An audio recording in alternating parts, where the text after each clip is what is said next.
All right. And so for today's session, there's a couple of resources I want you to know about. If you go over to productcoffee.com/now, you'll see our resources page, which talks a little bit more about this session. Later on, there'll be some additional resources bookmarked on this page for you. But more importantly, if you go over to productcoffee.com/notes, you'll find the most important document about this session that there is. And this is our community notes document. And if you jump into here, what we do at Product Coffee is we take notes together. So jump in here, and instead of keeping your own notes, share your thoughts, share your questions, share your insights, share your LinkedIn address if you'd like to. Drop that in there as well. We'd love to have you, we'd love to connect with you in all the possible ways. So, but share your thoughts today. Help us capture a real-time notes document as to about the things that we talk about here today. We're going to get into a real town hall discussion on the topic of your roadmap and is it realistic? What are you doing to ensure that your roadmap is actually is very realistic, and it's not just a dream and it's not a nightmare. You're actually publishing something that people can depend on, be proud of, and be excited about. And I see we've got Yasmin has joined Product Coffee Premium this morning. Welcome, Yasmin. So excited to have you. Woo! And I also want to welcome Neil, who's joining us for the first time from Limber Health. Welcome to Product Coffee. It's great. It's a great day. Glad to have you all. So let's get started on our discussion. And I want to open the conversation with just a question. And we got over 30 people on the call right now, and I would be really curious to know how many of you, just by show of virtual hands using your reactions panel, how many of you have published a roadmap that has 100% been delivered on the schedule that you promised? Just once, have you done it? No, Pictures I or don't it see a isn't. single hand. Pictures What's or it that? isn't real. I said pictures or it isn't real. No kidding. No kidding. Yeah, it doesn't happen, does it?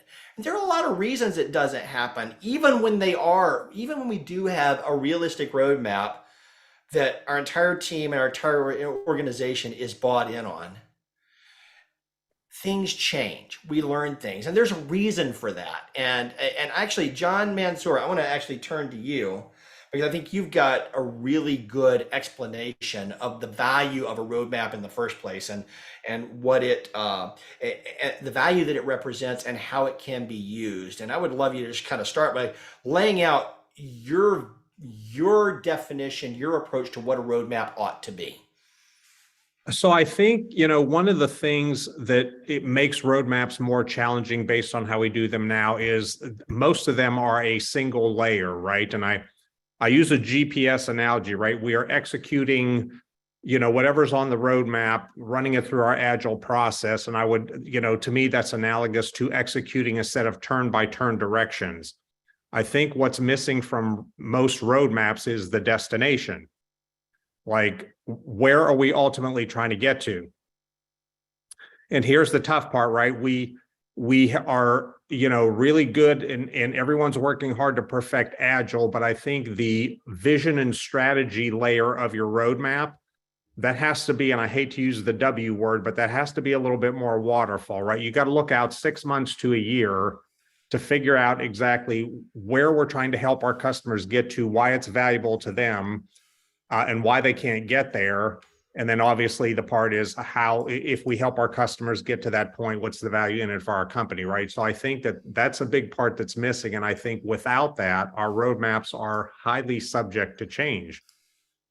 And it's interesting. So just yesterday, one of my clients that I did training for a couple of weeks ago, I spent just literally 2 hours with them to lay out that vision strategy part of the roadmap. So it was every part of the roadmap except features. And it came together really nice and tells a really good story. They target, community banks and credit unions, and the dynamic in the market there has them, they need to shift, their emphasis on their portfolio of loans because they're all heavily invested in commercial and residential real estate. And, interest rates are high, real estate's overvalued, it's risky. So they're looking for new markets to get into. And my client is basically got like, they know exactly why banks need to get into these markets. They know why they can't get into these markets. And they know, five, for lack of a better term, five workflows they need to help banks improve to make that profitable and to help them get in there. And where the issues are with each of those workflows. And so they could literally articulate that roadmap without any features in the mix, and everyone would understand very clearly where they're trying to get to, why it's important for banks, and what it's going to bring back to their company. And I think that's what's missing from so many roadmaps is, they're more or less features we're going to deliver on any given date or time frame, and there's no context there, or very little. That's so true, and I love I love the point that you make about not even having a destination. It is, the reason that the roadmap metaphor emerged in the first place is because it was always intended, in my mind, to be the path to the destination. That context being super important. I love the roadmap to nowhere. Which is really just kind of a release schedule when it doesn't have that context. And I think there's some other elements and values of roadmaps that are really important as well. And I'm curious, Jerry Odenwelder, I'd love, what are some of your thoughts on the value and the approach to roadmaps that helps make them realistic, and the pitfalls to avoid? Just a couple of things on that in response to John's comment about having a destination. The clients that I'm working with at the moment, I am pushing them really hard to come up with that vision and to put that vision statement at the top of their roadmap, so that when they're presenting it to internal stakeholders or customers, external customers, that they can see and talk about, this is where we want to be. This is where we want to take you on this roadmap. Another thing that I found particularly useful is using the now, next, later approach to road mapping, especially when working with the business end on what are the goals, what are the outcomes we want to achieve, mainly because it removes, not completely removes, because time is, now, next, later is still time, but it removes the concept of time in quarters. And once they get their priorities set up, what do we want to work on now? What do we want to work on after that? And what can wait till sometime in the future? I'm encouraging them to engage their software development teams, their engineers, on, okay, now how do we convert this to quarters, so that they're not putting outcomes into quarters that are just unrealistic or not achievable in those timeframes. And so they engage with their development teams, their engineers, to say, can we achieve this outcome in what quarter? How might we do that? And is it realistic, or should we plan this outcome for 2 quarters instead of 1? And I don't know if I answered your question or not, Jason, but I rambled. Hey, Gary, I have a Havered very question well for there, you. Jerry. That's some Yeah. A-class havering. Jerry, I have a question for you. You were talking about putting that vision statement at the top of the roadmap, which I 100% agree with. How often do you find that the vision statement at the top of people's roadmaps is the vision of what we want to be, or what we want our product to be, versus what we want to make our customers to be? And I think I see a big issue there, because there are a million different ways to get your own company to point B from point A. When you put it in the customer's context, there aren't very many ways to get them where they want to be, right? So there's far fewer arguments, which means there's far fewer, your roadmap is far less susceptible to change when you make it about the customer's end game first and not your own. Yeah, unfortunately, I see more of the former, where they're making it about their own vision. But after, and I'm going to tip my hat to you here, after attending your session at Product Camp last year, I have more and more started to think about and figure out how to convince them to, this isn't about your goals, your vision. How are you going to help your customers? Put it in the customer's terms. So you've influenced me a lot on that. Turning ships is hard sometimes. Where's Steve? It is. It is. And I always tell people your vision is important, but that's where you end. Like if we help our customers get from point A to point B, this is what it does for us, as opposed to here's what we want to be when we grow up. And then we argue about the million different, really good, correct ways we can get there. It's just harder to do. Yeah, it is. You know, John, I like the points you and Jerry both made. Putting the vision at the top and marshaling your team around that vision, getting everybody herded around that and excited about what you're doing is so important to moving forward. If they're not excited and they don't know where they're going, even the developers will have a hard time getting excited about it. I hear feedback from them from time to time. I don't really understand like where this product or that product is going. What are we actually trying to accomplish? What are we doing? And that helps. That has helped to drive, putting the vision at the very center of things. And I did this recently with the roadmap. I think I shared an example on Slack, with John's model of doing things, customer-centric way, and what he and Holly taught in that workshop. And it actually got people excited and motivated. We were locked in for several months on just making zero progress. And that unlocked things for us and helped us to really understand where we're going and to move forward. And I have to be honest, like it wasn't all my work, like it was a team collective effort of, feedback we've gathered from these monthly sessions done to build that vision and to understand what that strategy is, how you're going to get there. But it starts with that foundation. And once you've got that, then you can start to allow out more, okay, well, here's how we're going to do it. Here are some of the features we're looking at implementing to solve these problems. But you got to have a fundamental understanding of what those problems are and what's important to each of the stakeholders in order to really build that vision and what's important to the business as well. Yeah, and to that end, I think one of the things we've talked about over this last month, we've talked about a lot of different formats of roadmaps as well. We've talked about roadmaps that look really a lot like a Gantt chart, and we talked about roadmaps that look like a list of dates and features and backlogs that will be delivered. And we've talked about the now, next, later type of roadmap, and we've talked about outcome-based roadmaps, and there's so many more. And we're continuing to dig into that in the book club as well, and in our upcoming workshop. But the reason I kind of lay that foundation for preamble, lay that foundation at least, is to point out something that I saw here in the chat as well, underscoring your point about collaboration. And a roadmap serves lots of different purposes to lots of different people. But if it's about, as John said, the destination and the path to the destination, and we think about our job as a product manager, our job as a product manager is really to understand and define the what it is that we need to do as a business to serve our customers. Not necessarily the how. We certainly are going to be instrumental in communicating the how and the when. Jerry points out, yes, the what and the why. What are we doing and why are we doing it? Why are we going to San Francisco? Why are we going on a drive after church this Sunday? But the how we're going to do it and the when we're going to do it is a collaborative effort. And so many challenges that I see, so many failures that I see in roadmap fail to take into account exactly what you were talking about, that collaboration aspect of it. Rakesh, you've got your hand up. Why don't you jump in here and say hello?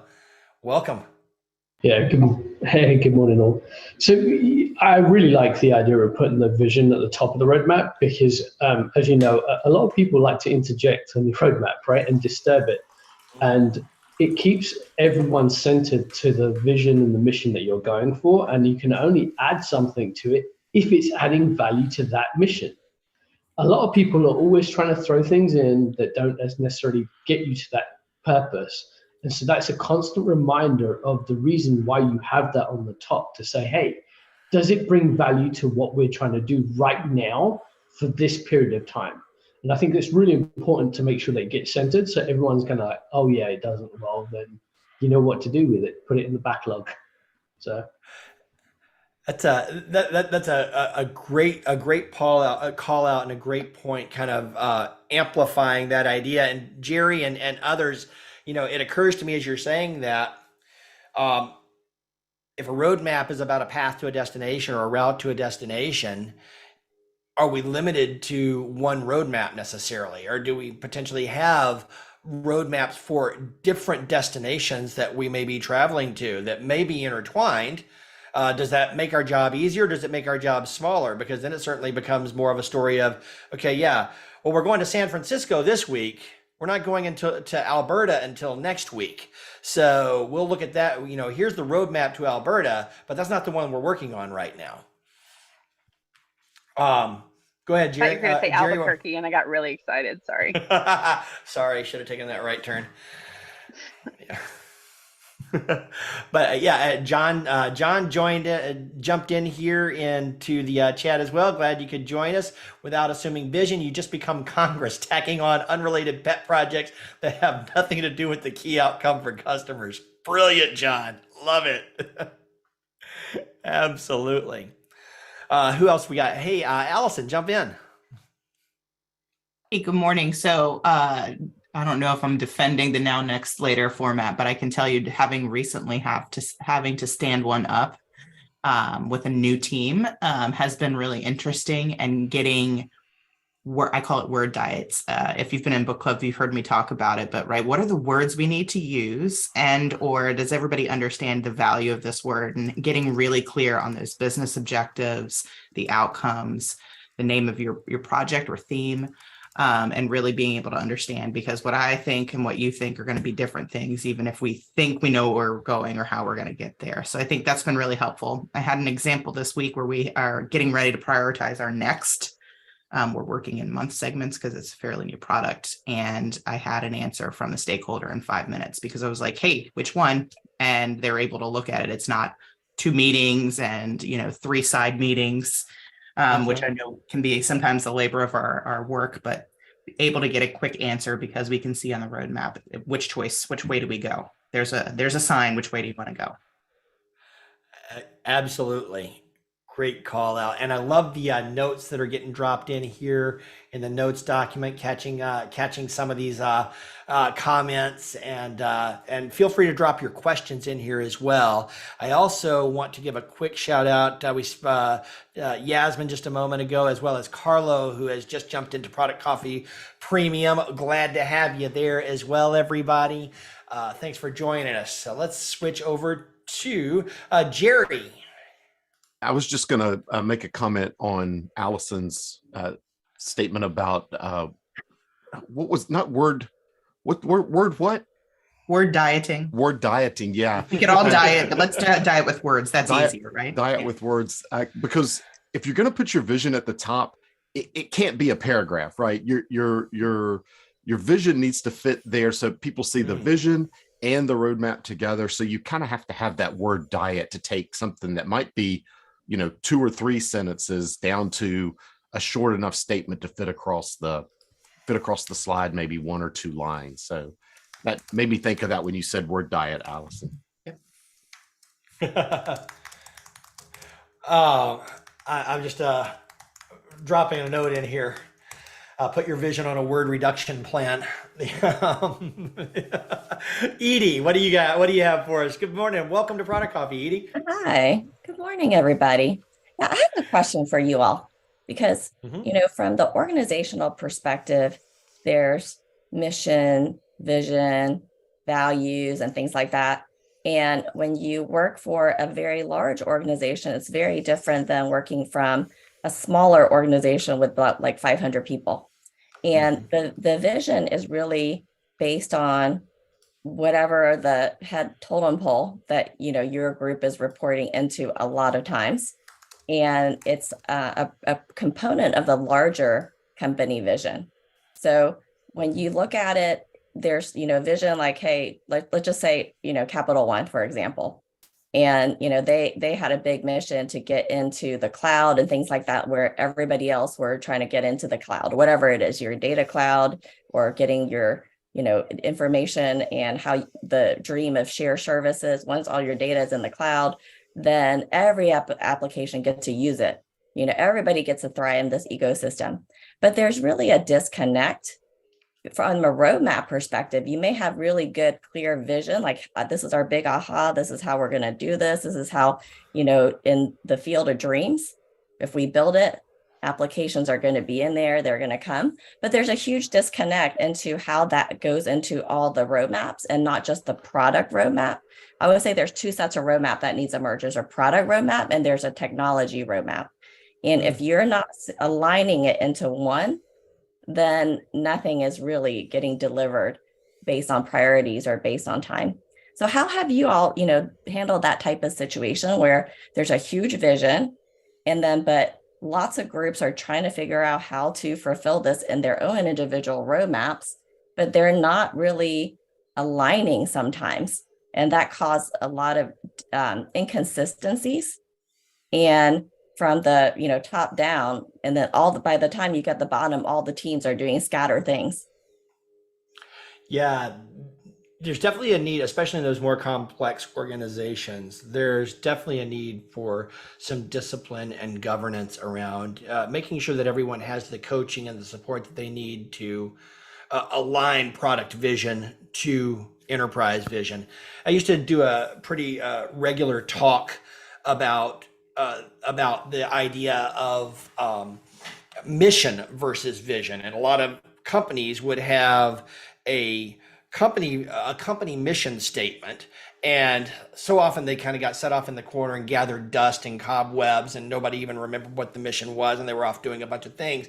Really disciplined companies make sure that their mission reflects why they exist and their products are contributing to that mission. And then you'll have company visions and product visions. And at Silverpop, back when I was there, this is back in the 2012-13 time frame, we had a company mission of bringing behavioral marketing to every marketing department in the world. That was our mission. That's what we were going to do. And then we had a product vision of being the unified digital marketing platform that delivers superior overall return on relationship, powered by the deepest insights into the way each customer behaves. Definitely needed some word diet on there, but it was a really key component in our overall product strategy, because we could actually say, okay, we have a product that is a digital marketing platform that does these things, and you can actually see how that helps to bring behavioral marketing to every marketing department in the world. And I think a similar challenge exists, or a similar need exists in these more complex organizations where you have a larger enterprise vision. When we are successful, what's the world going to look like? And each of the products within that organization should be able to clearly articulate how they contribute to that vision, or if they don't contribute to that vision, why they don't contribute to that vision. And that sometimes does get into the linkage between a technology roadmap and a product roadmap, or serving a secondary need. But as a general rule, I think you're dead on. It's a problem that has to be solved. How have others kind of addressed that? John, you've got your hand up. You may have another topic as well, but I know you've got some thoughts on this question that Edie asked as well. So jump on in. No, I do. And first, back to Allison's comment about the word diet or the word budget. And this is one of the hardest things for we product people to do, is when you are, whatever words you're using, make them conversational, right? We want to optimize and maximize and enable and do all this stuff. And customers just want to reduce the number of steps it takes to process a loan application. Okay. Yep. And so again, I think, and you're talking about the vision and the technology vision. And to me, without that top layer of your roadmap, and I'm going to give you an example here because I think this plays out, right? So the client I was talking about yesterday, for the next year, their focus is to help small banks process a higher volume of small dollar loans profitably by streamlining the application, underwriting, and closing process. Why that's important strategically is they have to diversify their portfolio because a lot of dynamics going on in the market now, right? And then they've identified 5 things that are really important to banks to meet the bank's strategic goal, right? And so it's 5 different workflows. find customers for these small dollar loans, take the application, underwrite the loan, approve the loan, and do a pipeline review of, loans in your pipeline. So if you take that as the big picture, consider your technology roadmap to just be part of the how, right? How we're going to help banks accomplish that has something to do. And so your technology roadmap has to support the product roadmap for what you're going to help customers accomplish. Otherwise, it doesn't pass the so what test, right? We can be the best behavioral marketing platform on the planet that does all these things, but why do we even care about that?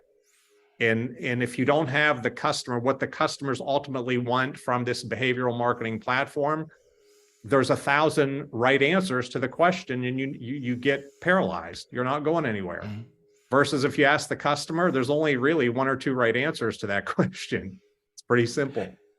And that's one of the reasons I personally love the outcome-based roadmap concept, is you're not talking necessarily about the feature, you're talking about the problem that you're solving for the customer and the order in which you're going to solve those problems. And so if I'm looking at a big product vision and I understand the destination and what the world's going to look like when I achieve my product vision, it's then a roadmap that shows me the opportunities, the problems, the needs I'm going to address now, then, next, and then later on, starts to create a really valuable perspective for the customer to say, okay, I know I have this problem. You're telling me you're working on solving this problem right now. I know I love your vision and where you're taking me, but I got these immediate pains, and there's only 1 or 2 things I care about right now, and I can understand how you're helping me with those things. Yeah, and it's, as I was going through this with my customer the other day, and it's the, now, next, later. So there's always those little things, that you have to blend in there. But as far as and that's part of the roadmap, is what are the big hits versus the stuff we just have to keep doing and getting better at. But, when they look at these small banks, they said, right, top priority, and it's not a feature, it's helping them build their pipeline of customers they can make loans to. And right now they're doing that it's missionary. It's getting out in the community, building relationships, instead of doing, back to your Silver Pop days, doing that through some marketing automation to figure out who are my best customers, and putting them into a cadence and nurturing them, without so many people being required to do that, right? So that's the top priority. So, it's like when someone says, well, what's on our roadmap for the next year? What's a top priority? The first answer to that question is our top priority is to help our banks build relationships of clients they're going to make loans to. Here's the biggest things that are preventing them from doing that in a manner they want to, right? And then the features are how we're going to attack the obstacles that prevent them from building these relationships. And the more you put that into plain, simple English, everybody gets it and shakes their head. And Matt, Bettina, you kind of hit it earlier. It's like when you get people focused around how it's going to make customers better, that's what gets them energized. I can't get energized over having the best platform to do blah, blah, blah. That's not going to energize anyone, because we all have a different opinion of how to make that platform better. Yep. 100%. Absolutely. Thank you, John. Donna Orban. Good morning. You got your hand up. Yes. So kind of following a little bit on Edie's comment. So one of the things I'm still trying to get a handle on creating a roadmap across multiple business units, but something that comes up in McKesson is obviously we get a thing from the FDA that says, all right, starting in June, you now have to label every medical device with this new number. And it becomes a corporate-wide project, okay? And this is actually what I'm working on. That completely interrupts every roadmap there is across. And so, how do you guys, has anybody ever dealt with this, and how do you deal with it? So you sit and you spend all the time trying to do a roadmap with your business units. All of a sudden you get this, corporate wide initiative that now kind of interjects and says, this has to be done. Here's the timeline. And it's kind of an unreasonable timeline. And these now become your highest priority stories. You've got to figure out how to get them in. You've got to figure out how to work corporate wide with everybody and things. So,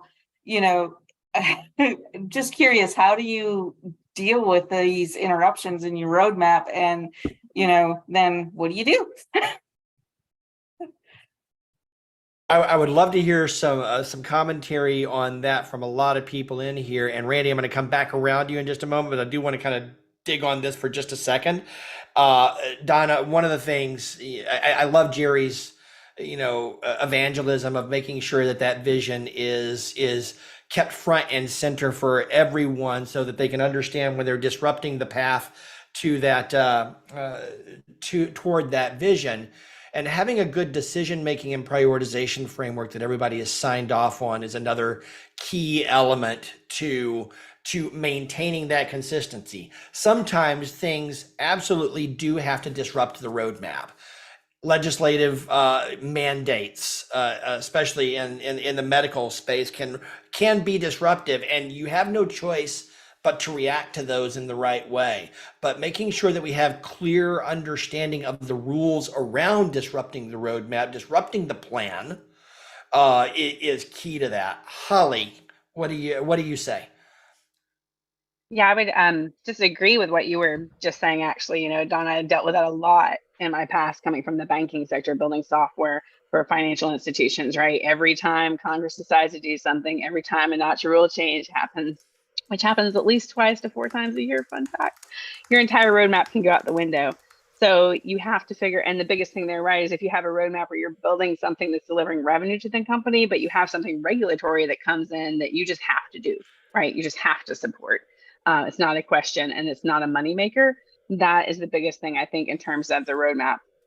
So, Jason, I think to your point, it's kind of like building that into your vision, your strategy. When you're creating the roadmap, you can't know what's going to happen, but having some amount of plan for the unknown, as well as plan for, well, something's going to happen probably around this time period, or, however, that works in your space. If you don't know the when as much, or the windows of time it can happen, but just planning for that unknown and think about how will we balance that in terms of both the team and, how you're allocating resources or planning for that revenue projection is really what's critical and been successful from my experience. Yep. Great. Yeah, I want to dig in out. on this for a second too, Jason. These big ideas it's not to say they don't have any merit, but I've had some firsthand experience with this kind of stuff just dropping in the middle of everything this last year. And I think with them, you have to give it some time in certain circumstances, because you need to see if this really has any traction amongst your team as well as your customer base.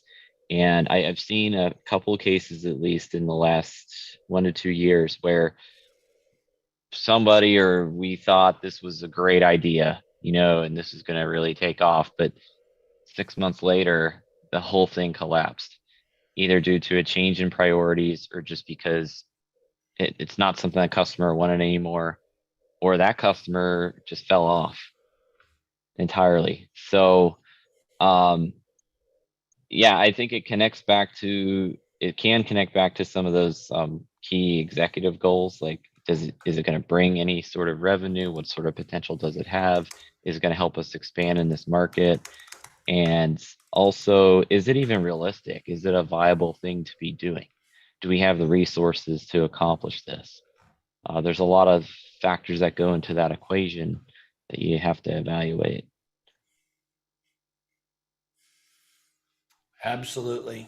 Yep. So, Randy, you've been waiting patiently. Let me pull you up here to the front here quick, Randy. Yeah, I guess I had kind of side conversation in the chat with Edie, and again, rather than it kind of went on and on. I thought, well, maybe try to tie it together. And I think I had some experience where basically at the IT division level, I think we had 5 or 6 functional areas with 8 customer sites, and we were trying to pull together my vision. And again, this was another comment was I think it's powerful if a vision can be a quote from a leader. And my vision was help me understand what it takes to manage IT like a business. So that was my 3-year stint of doing basically understanding what that was, what that meant to everybody, and making it happen. And one of the things we did was we actually tried to have a common process for IT requests. We created something called a business brief, which was a mini business case. And the idea was to capture things early and simple. And this goes to Edie's comment about consistency, to where, everyone could understand it, digest it, and say, is this something similar to what so-and-so's doing over in this business unit or this location? We need to combine them, knock out duplication. And again, just have that conversation. I heard the other comment about being human, talk, communicate. Now, again, do you want to communicate about, a 10-page spec, or do you want to communicate about, hey, this is a sentence? It's almost like a user story. You communicate. That's what user stories are. They're the basis for communication and consistency. You're driving it for the feature level down to the business process level.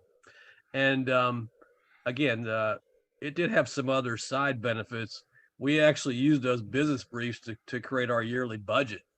We had one place where we had all the wish list items, and knocked our budget process down by over 50% to create a budget. But again, I think it also has some flavor of what I consider governance and portfolio management. But I think the biggest, you don't necessarily have to go for everything. You don't have to go for the awareness and the decision making. But if you can at least go for the awareness side of it, you'll go a long way. And my other point in the comments was, I think if you create these tools and processes and activities, the people that benefit will get value to get recognized. So again, I think what happens is the people that use it well will benefit in the organization. So just kind of want to summarize a few thoughts that were kind of going back and forth in the chat and on my own. Does that all make sense? Yep.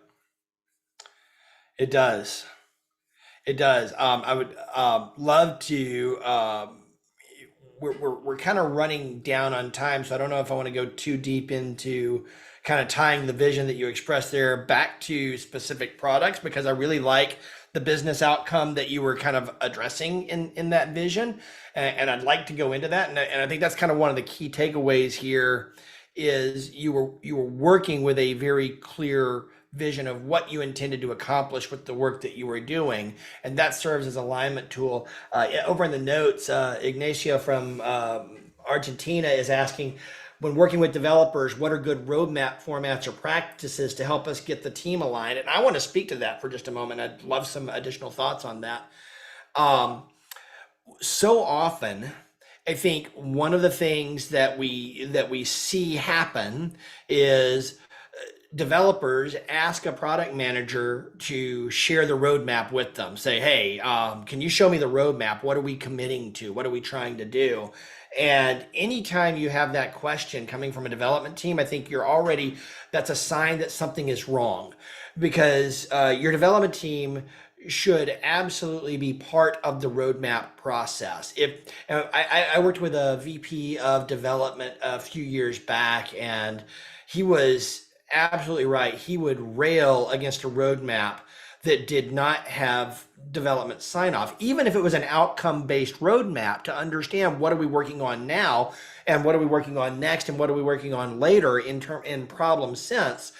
If development didn't say, yes, we can work on this now, then it shouldn't be in the now column, because if without that complete alignment in the organization, you're fundamentally communicating a dream. You are not communicating reality. You're communicating a wish list. So ensuring that you've got the entire team, and that goes back to the collaboration we were talking about earlier in the call, ensuring that you've got the entire team involved in that process of communicating, here are the opportunities that we have to serve our customers. Development, you've got an idea of the how and the why and the practicality and the viability,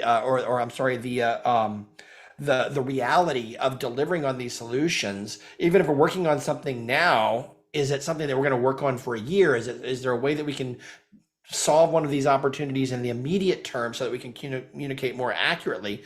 Is critically important. Other thoughts on helping to make sure that you're aligning with the development team, and what approaches to roadmaps and practices you bring to your development team to help ensure success? Edie, go. Sometimes they ask you that because you junked up the backlog in Jira. And then they're like, what are we working on? Because there's like stuff that's dead in there for years, So I think, one of the practices I did is like annually, I want you to delete everything and start over. Like, Oh, yeah, just delete it, right? Like Jerry. that's terrifying, but so cool. But you know what? You can export that into Excel, but guess what? Nobody looks at that Excel. I'm like, just export it. All the columns, all the comments. I know you wrote stories on it, but nobody ever groomed it. And just be brave. Every year, like delete and start over, because you're never gonna do 95% of the things on there, because regulatory things come. Competitors did something different. You had a stale idea. And that's why the development team's like, what's your backlog? Because we don't get it. Yep. It's like those clothes in your closet you haven't worn in 2 years. Donate them. You ain't going to wear them again. Yeah. Backlog diet or diet. I declare email bankruptcy from time to time and literally just delete or archive everything in my inbox that I haven't gotten to yet, because I know if it's important, it will come back up, including 2-year-old lunch offers. And somebody knows who I'm talking to. And That's off the table.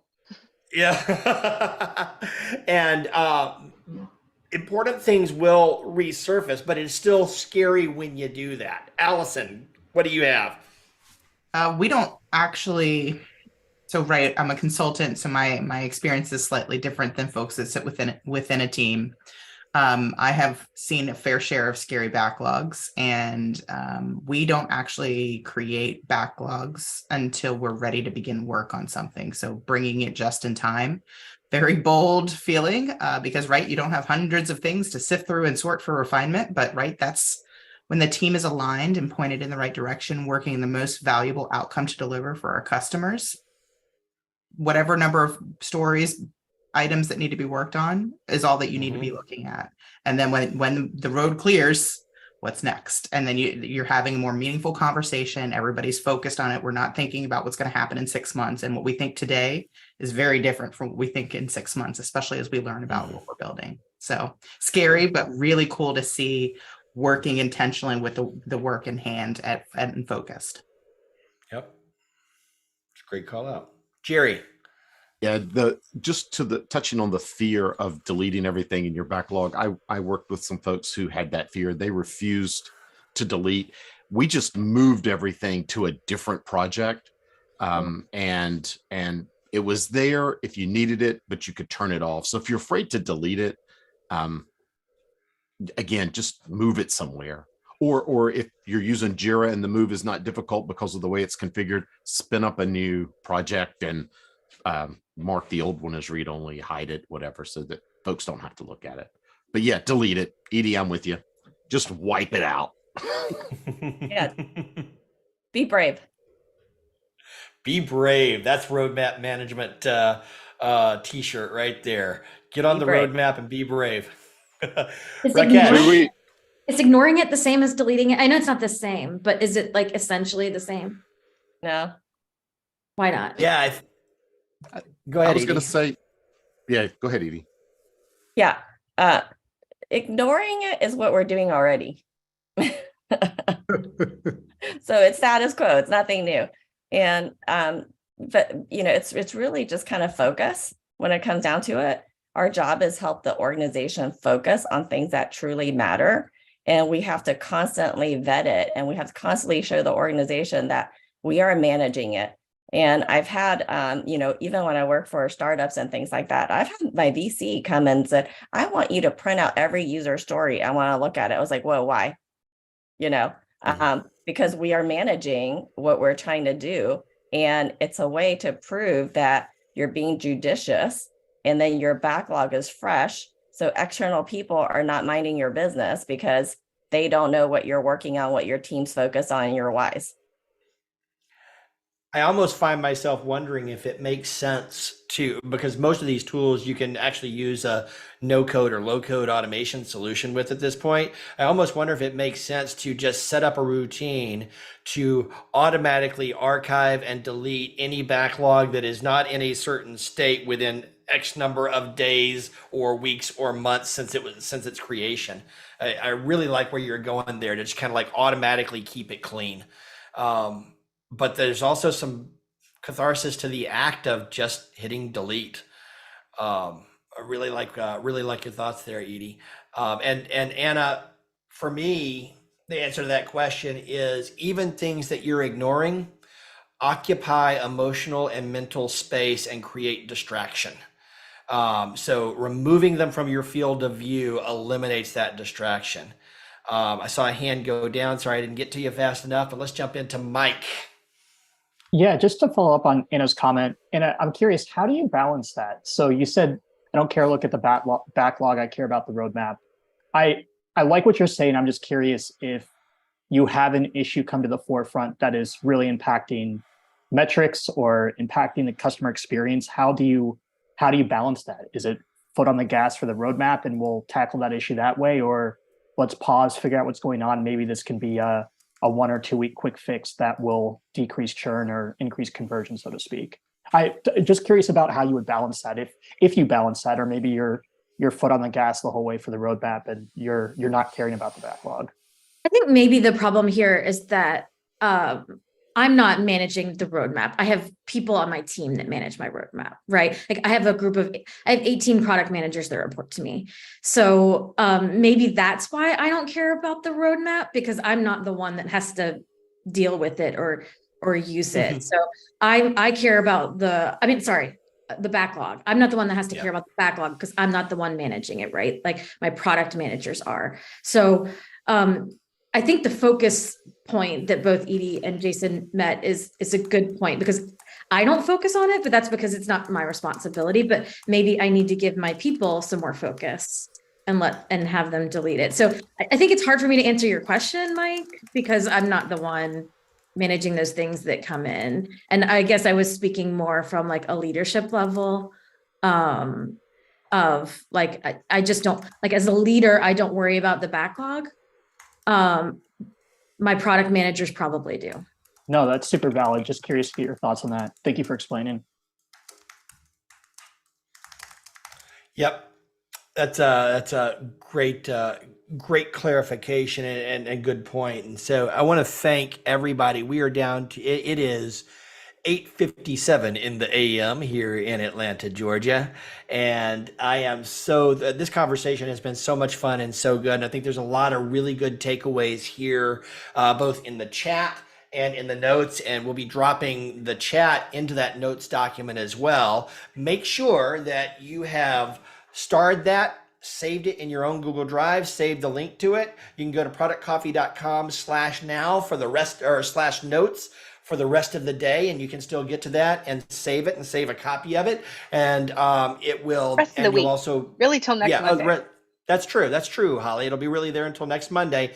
You can grab a copy of it and save it off for yourself. And I know sometimes we see people come in and add notes hours after the session. So come back and take a look. And the document will be out there forever. You just want to bookmark it today or this week so that you've got the reference to it.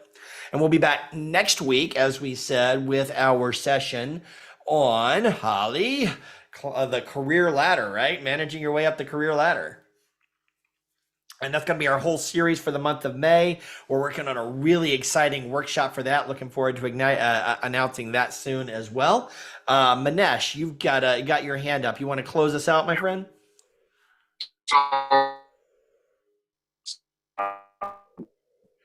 Sure. Manesh made it. Questions, concerns, comments.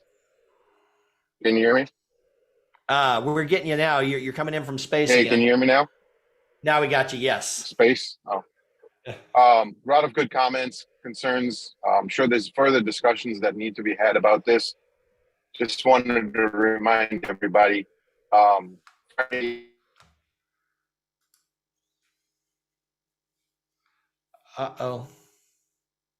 I think he was going to remind everybody Friday at 10 a.m. book club. Be there or be square. Productcoffee.com/book club. Go now. We will help you be accountable and show up. Very good. Absolutely. Thank you, Allison. Thank you, Manesh. Thank you, Holly. Thank you, everyone. It was really great to have all the new folks here today. What's I think we got you. And I want to, once again, welcome. We had Claudia, Mike, Marty, Allison, Anatoly, Nick, Neil, and Andrew join us for the first time today. We also welcomed Yasmin and Carlo to Product Coffee Premium. This has been a great day, a great conversation, and we look forward to seeing everybody at the book club on Friday. So have a great week, and we'll see you next time. Take care. Bye.